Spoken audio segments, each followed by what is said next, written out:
રૂપેશજી આપણી સાથે જોડાયેલા છે. રૂપેશજી, ઓપ્શન સ્ટ્રેટેજી જાણીએ આપની.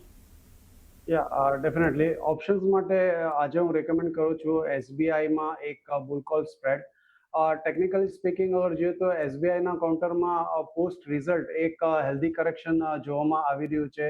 અરાઉન્ડ રિઝલ્ટ પછી સ્ટોકે અરાઉન્ડ 1120નો હાઈ બનાવ્યો હતો અને ત્યારબાદ ગઈકાલના સેશનમાં એક શોર્ટ ટર્મ બોટમ બનાવ્યું છે around 1032 with a bullish engulfing pattern above its 50 DMA અને ડેલી ચાર્ટ્સ પર એક હાયર બોટમ બની ચૂકી છે અને આજના સેશનમાં સારું એવું ગેપ અપ છે. અને બીજે ફેક્ટર એ છે કે અગર લાસ્ટ એક મહિનાથી આપણે જોઈએ તો within bank Nifty PSU bank Nifty વધારે પરફોર્મ કરી રહી છે relative to private bank Nifty, કેમ કે આપણે જોઈ રહ્યા છે કે HDFC bank trading around 52 week low અને પીએસયુ બેંક્સમાં અગર આપણે જોઈએ તો SBI is the heavily weighted counter, તો આનું ઇન્ફ્લુઅન્સ વધારે થાય છે ઇન પીએસયુ બેંક નિફ્ટી અને પીએસયુ બેંક નિફ્ટી પરફોર્મિંગ છે, તો આ મારો પ્રિફર્ડ પિક છે.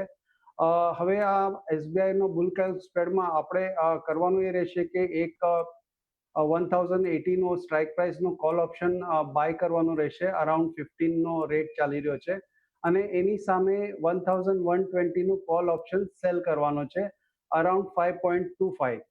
તો સમગ્ર સ્ટ્રેટેજીમાં છે ને પે ઓફ છે અરાઉન્ડ મેક્સિમમ પ્રોફિટ 22,500 અને મેક્સિમમ લોસ અરાઉન્ડ 7,500. ઓકે, તો આ સ્ટ્રેટેજી ખાસ સમજો. એસબીઆઈ માટે 1080નો કોલ ઓપ્શન ખરીદવાનો છે અને 1120નો એસબીઆઈનો કોલ ઓપ્શન સેલ કરવાનો છે. Max profit 22,500, loss 7,500. ધ્યાનમાં રાખો એસબીઆઈ માટેની આ સ્ટ્રેટેજી.